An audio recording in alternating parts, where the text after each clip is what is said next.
Once upon a time, in the small and beautiful village of Alapa, there lived two lovers, Emem and Ette. Emem and Ette loved each other so much, and they had been dating since their teenage years. When Emem turned 18, and Ette turned 20, the two of them got married, and shortly after their marriage, Emem got pregnant. The day Emem found out she was pregnant, she was thrilled, and she told Ette and his family members about it. In Alapa village, the villagers believed it was great for young couples to start bearing children shortly after they were married so the woman could give birth to the number of children she desired while she was still young and strong. Before Emem and Ette got married, they had already planned to have two children, a boy and a girl, but if it turned out to be two girls or two boys, the couple would still be happy. During her pregnancy, Ette did everything he could to take care of his pregnant wife. He would cook for her, massage her body, and bathe her, and he did almost all the things Emem loved. But there was one problem: Emem's pregnancy was complicated, and as a result, she fell sick all the time. When her sickness started in her first trimester, Emem believed it was just the regular pregnancy sickness every woman experienced, but when time passed, and her sickness only worsened, she was forced to go and see the midwife who looked after pregnant women. "What is it?" Emem asked the midwife when she saw the horror on the midwife's face while examining her stomach. "In all my years as a midwife, I have never seen this kind of pregnancy," the midwife said. "What is it? Should I be worried?" Emem asked. "You should be worried. First, the baby is Breech, but I can help turn it in the right position. Secondly, I don't know how to stop your sickness. I'm afraid you will have to manage the sickness until you give birth to the child," the midwife said. "My baby is Breech?"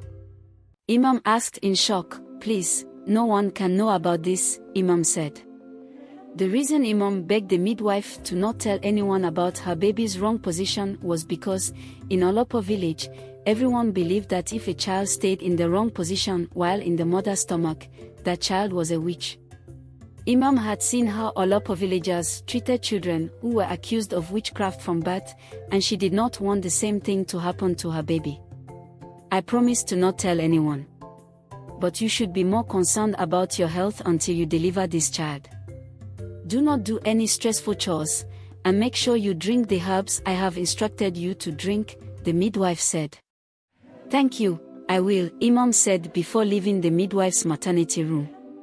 On her way back to her house, Emem could not stop thinking about what the midwife had said. She didn't even tell her husband Ed that their baby was in the wrong position because she didn't want Ed to start thinking of their unborn child differently. "How did the meeting with the midwife go? Did she give you something for your sickness?" Ed asked Emem when he returned home that evening. "Oh, it was fine. She said it's just part of the pregnancy, and I shouldn't be worried about it," Emem lied. "Isn't that what I have been telling you? Don't worry, once you deliver our baby, you will be back to normal. For now, you just have to enjoy your journey to motherhood," Ed teased her. "I bought you your favorite. Go and rest in the living room while I prepare it for you," Ed added. Then he went to the kitchen. After Emem had gone to meet the midwife and the midwife prescribed some herbs for her, Emem thought that the herbs would help her reduce some of the pain she felt, but she was wrong. As each month passed, the pain and discomfort Emem felt increased. Sadly, Emem remained in pain until the 9th month of her pregnancy. By this time, her body had grown so weak that she could barely walk by herself or even eat by herself. Even though Ed knew and saw that Emem was terribly sick, he still believed that she would go into the labor room and come out alive with their child, but things turned out differently. On the day Emem was to deliver her child, Ed took her to the midwife's house very early in the morning, and he waited for the labor pain to kick in. A few hours after Ed and Emem arrived at the midwife's house, Emem went into labor, but for some reason, her labor was longer than Ed's, and the midwives had expected. After about 7 hours of Emem pushing tirelessly, Ed finally heard the cry of a baby, but that wasn't all. He also heard screams and panic coming from the labor room. Without waiting for one of the midwives to come and talk to him, Ette rushed into the labor room to see why the midwives were screaming, and when he saw it, his legs went weak. Unfortunately, the long hours of trying to give birth, coupled with Emem's already weak body, drained so much strength from her, and she didn't make it out alive. But that wasn't all. Their baby was with another umbilical cord wrapped around its neck, and it turned out that Emem was not just pregnant with one child but two babies. Sadly, the second baby was so underdeveloped and barely formed in her womb, causing Emem to only deliver one healthy child and an incomplete fetus. I knew it. I said that this child was a witch, and he is responsible for his mother's death, the midwife whom Emem met said. My child is not a witch, Ette said while holding back his tears. This child is not just any witch, but a dangerous witch. Look at what he did to his mother and twin. There is nothing you will tell me to make me believe otherwise, another midwife said.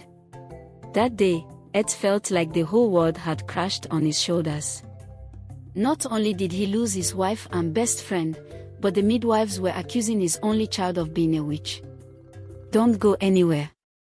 We will clean up this witch and hand him over to you, one of the midwives said to Ette, who was already crying bitterly. 3 days after Emem passed away, Ette and some of Emem's family members buried her. Since she had died in a very sad way, her family and Ette's family did not throw a party, they just buried her and focused more on caring for the baby.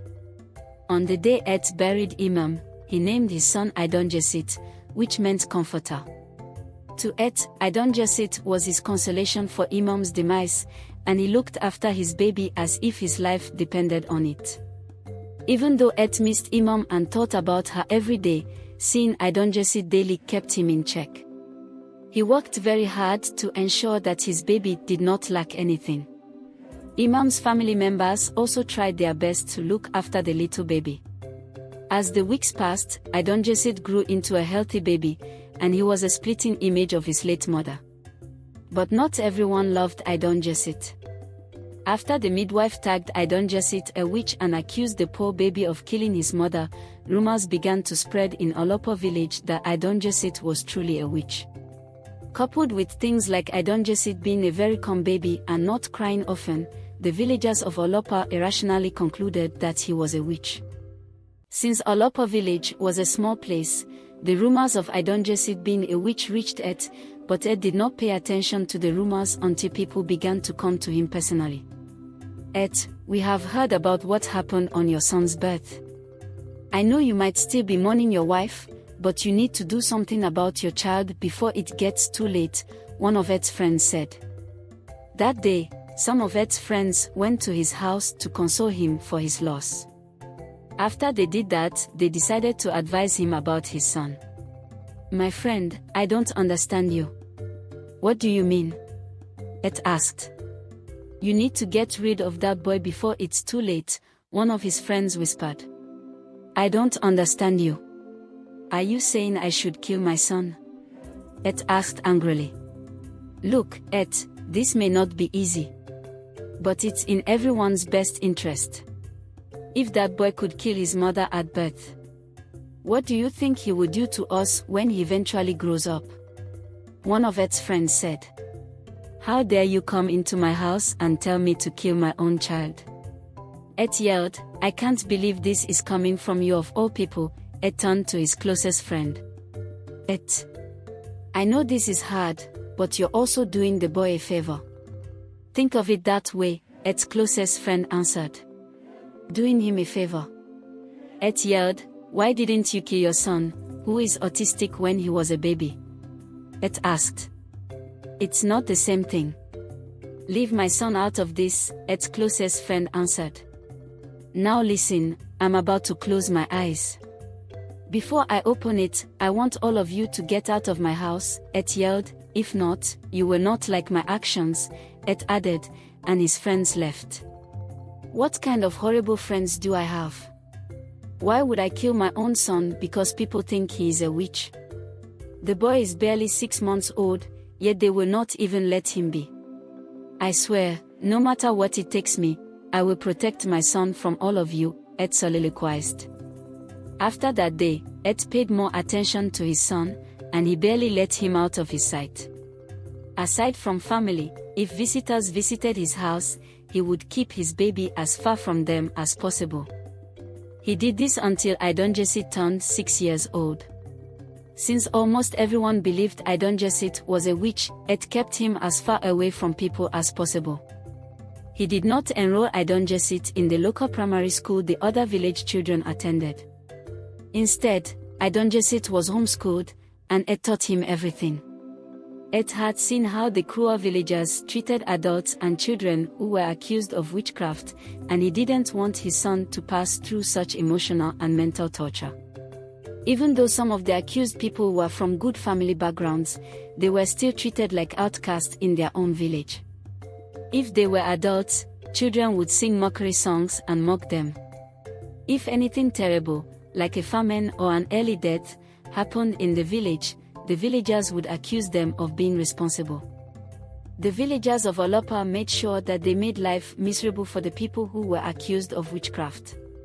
For the years Ette kept Idongesit from the villagers, his family members did their best to support him. Sometimes, whenever Ette traveled to the city to sell the crops he harvested from his farm, his younger brother would watch Idongesit and look after him until Ette returned. It was something Ette did all the time, but one day, something horrible happened. That day, as usual, Ette traveled to the city to sell his harvested mature crops, but on his way back, something horrible happened. The bus Ette boarded back to Alapa village crashed into a truck, and since Ette was sitting in front, he lost his life instantly. Unfortunately, Ette was the only one who died in that accident. The rest of the passengers survived, but they had severe injuries. When the news of Ette's death reached Alapa village, his family members were devastated, and even Idongesit was very sad. The little boy was only 6 years old and didn't understand what it meant for his father to never return to him or tell him bedtime stories again.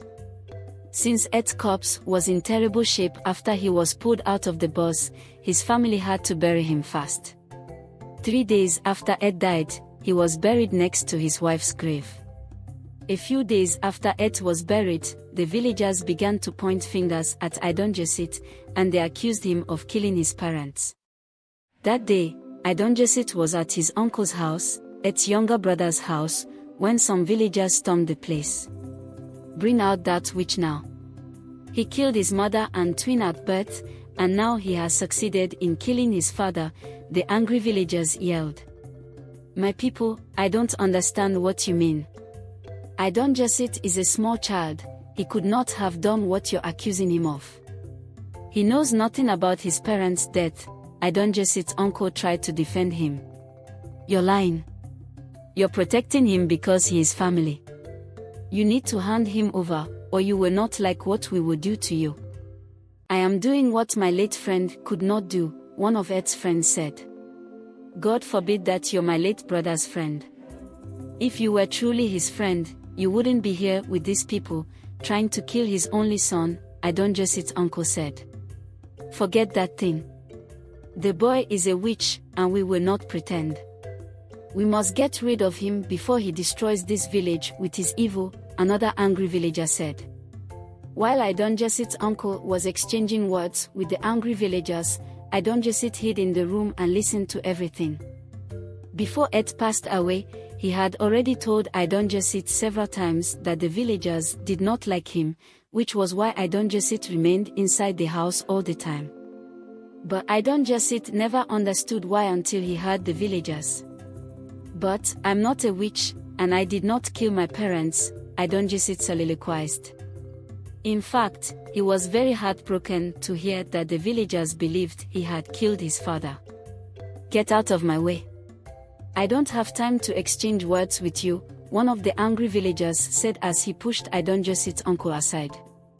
Then he entered the house and dragged Idongesit out. "Uncle, help me, please," Idongesit cried as the angry man pulled him by his hair.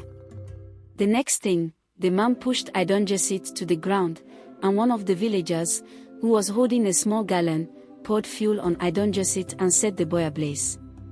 As soon as Idongesit's uncle witnessed that horror, he grabbed the bucket of water at his frontage and emptied it on Idongesit.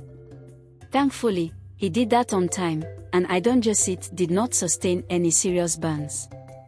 After quenching the fire, Idongesit's uncle rushed back into his house, grabbed a machete, and then rushed outside.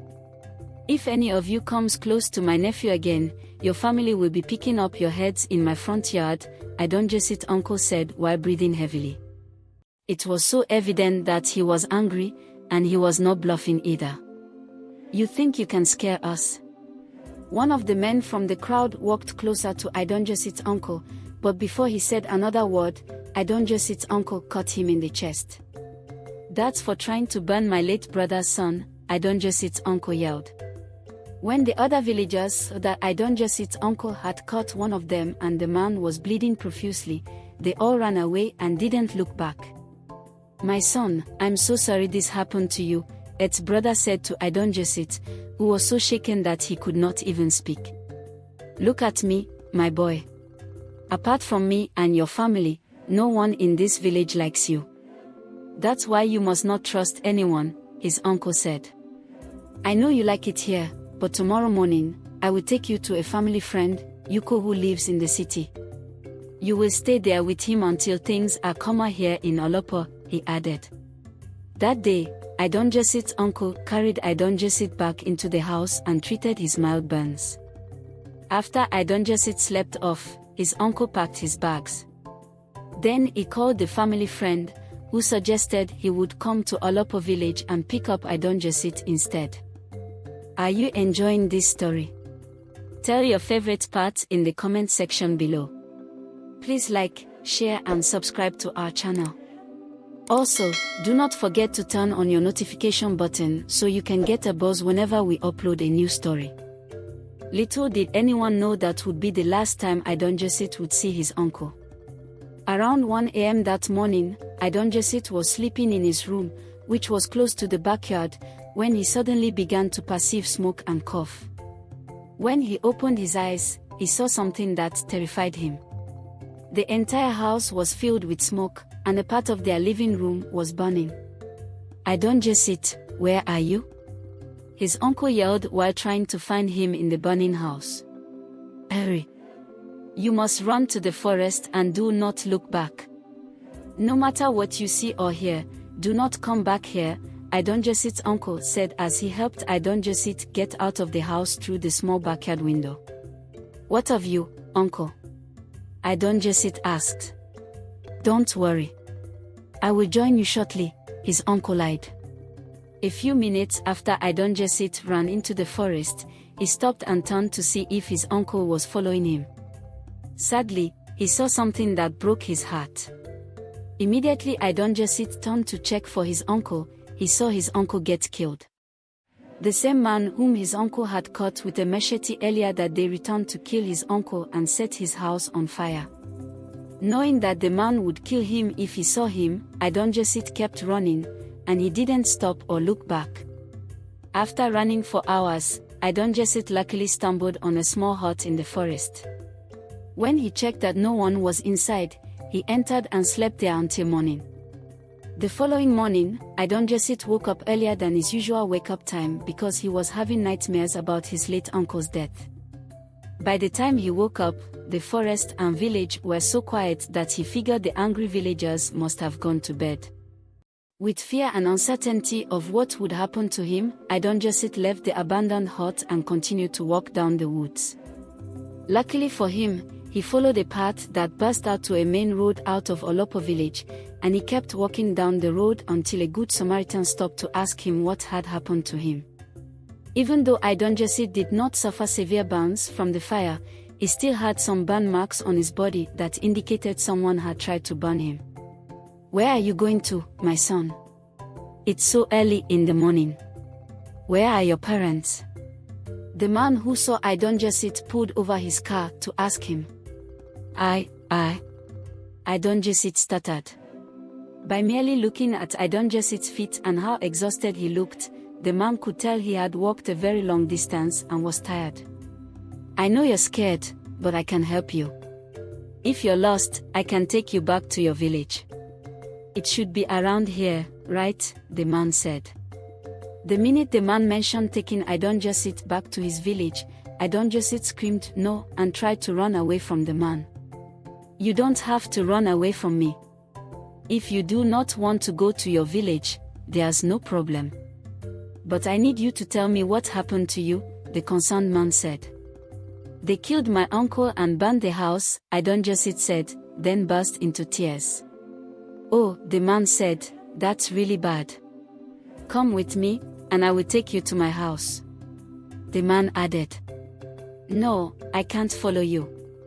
My late father told me not to trust anyone, and my uncle said the same thing before he died, Idongesit said. Look, boy. I also have a son your age and I would never hurt you. If I leave you to continue walking alone, I will not be a good person. I don't live here, I live in the city. If you come to my house and you don't like it there, I can bring you back here, the man said. At first, Idongesit was reluctant to follow the man, but after some thought, he agreed. What's your name? Idongesit asked the man after he followed him into the car.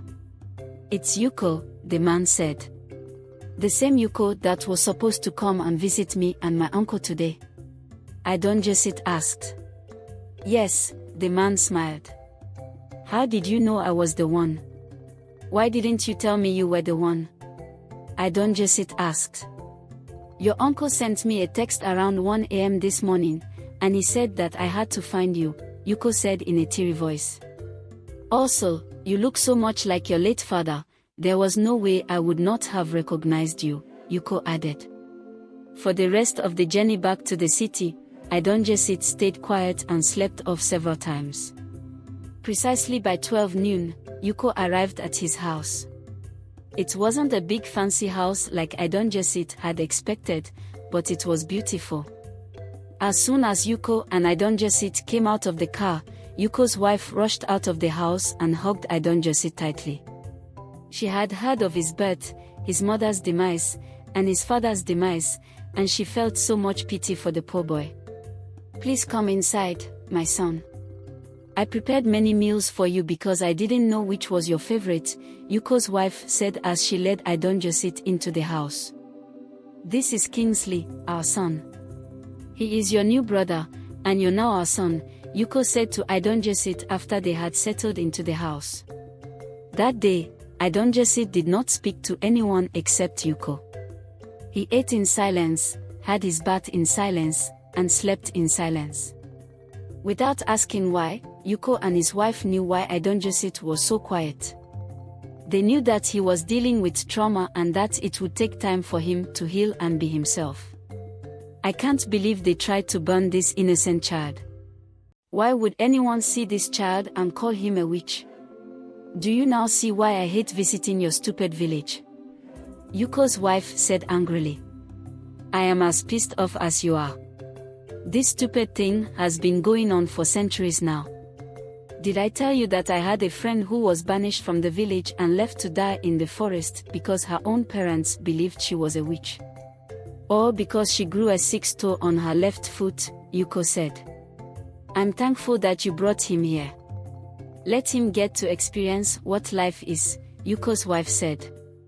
As the months passed, Idongesit slowly began to come out of his shell. He spoke more with his new family and became very good friends with Kingsley, Yuko's son. Kingsley was Idongesit's first friend, so they bonded pretty well. As soon as Idongesit was fine, Yuko enrolled him in the same school Kingsley attended. He had to start from a lower class because he didn't know a lot of things. Surprisingly, Idongesit turned out to be very intelligent, not only intelligent but a genius. He did so well in school that he graduated from primary school at the top of his class. Luckily for Yuko and his wife, from the day Idongesit moved into their house, things became easy financially. Yuko's wife, who was a fabric trader in the market, would sell fabrics worth hundreds of thousands every day, and Yuko's business moved well, too. About a year after Idongesit moved into their house, the couple noticed that Idongesit's presence had a hand in their financial open doors, and they were so glad. With the money they made, Yuko and his wife made sure that they took good care of Idongesit. If he asked for anything, they would give it to him without any delays. They also sponsored his education to the university level, and as expected, Idongesit graduated with a first class. That wasn't all. Since Idongesit and Kingsley were very close, Kingsley also did great academically. Idongesit influenced him positively, and he took studying very seriously.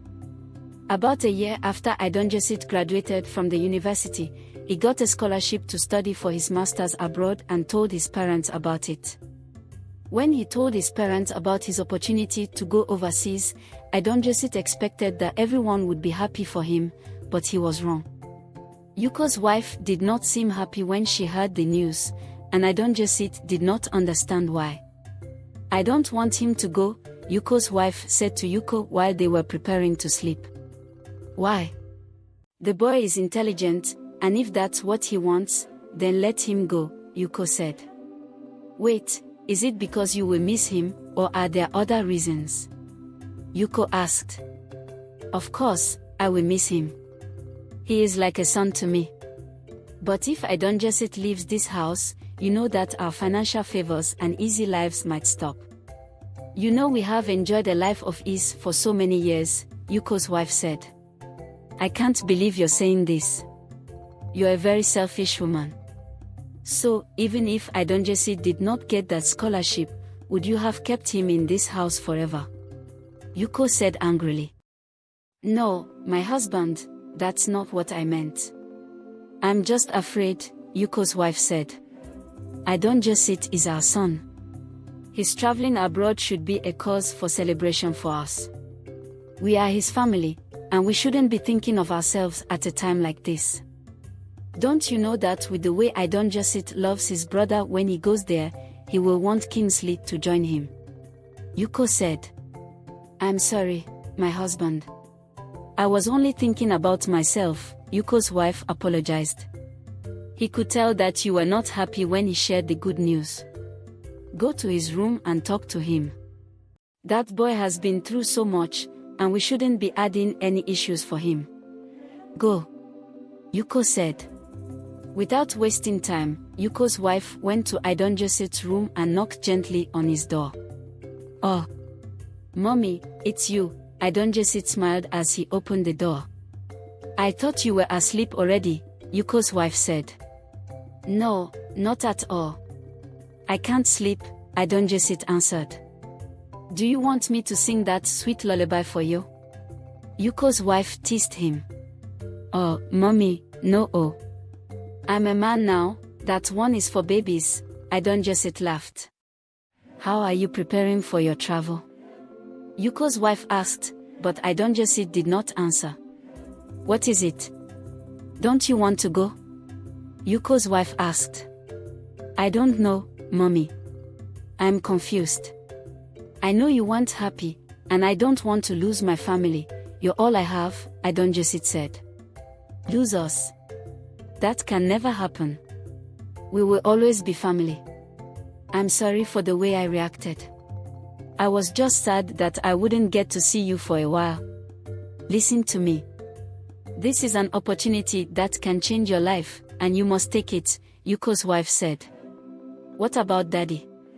What did he say about it?" Idongesit asked. "Your father is very happy. All of us are happy. You are a star, my child, and you cannot hide your light," Yuko's wife said.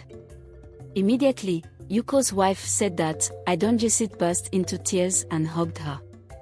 "I will miss you so much," Idongesit said in a teary voice. "Me too. You know I will call you every day.